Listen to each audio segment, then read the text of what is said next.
السلام عليكم ورحمة الله وبركاته. اللهم صل وسلم وبارك على سيدنا محمد وعلى آله وصحبه أجمعين. النهاردة هنعمل طاجن البامية بطريقة سهلة وبسيطة جدا، مبياخدش معانا أي وقت وطعمه حلو جدا. أول حاجة هنجيب حلة على النار، نقطع فيها قطع عالية لو متاح، لو مش متاح ممكن نحط سمنة عادي خالص، بس اللي هي بتدي طعم حلو للبامية. لو انت مش عاملة البامية باللحمة ضاني، اللي هي بتدي طعم حلو. ونقطع بصلاية وننزل عليها اللي احنا سيحناها. انا بعد ما سيحت اللي هي شلتها من قلب الحلة، هنشوحها بقى تشويحه كده. هننزل بقى عصير الطماطم لو فريش، انا ده كان متلج عندي عادي، طماطم بسبكها عادي واحطها في الفريزر.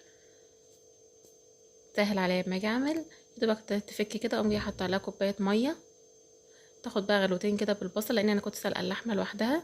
لو انت هتعملي اللحمه فيها تقطعي البصل وتحطي عليها اللحمه تشوحيها، وبعدين تنزلي عليها بالطماطم وتزودي الميه لحد ما تستوي معاكي اللحمه خالص. وبعد كده ننزل بقى بباميه. دي باميه انا مفرزاها برده في الفريزر، بنسلقها وناخدها يا دوبك غلوه كده على النار ونعينها في كيس الفريزر. نحط بقى رشه فلفل اسود وورق فلفل بقى. طبعا أنا اللقطه دي ما جاتش. بنحمره برشه توم، يعني بفص توم كده ونحمره ونحطه فوق الوش اللي بيحبها بورق فلفل. بعد كده ندخلها الفرن على الرف اللي في النص على درجه حراره 200. ده ما بتاخدش ربع ساعه، وتحطي في قلبها طبعا اللحمه اللي انت سلقاها، يطلع لك بالنتيجه دي طعمها حلو جدا. وان شاء الله ياكل اشتراك في القناه وتفعيل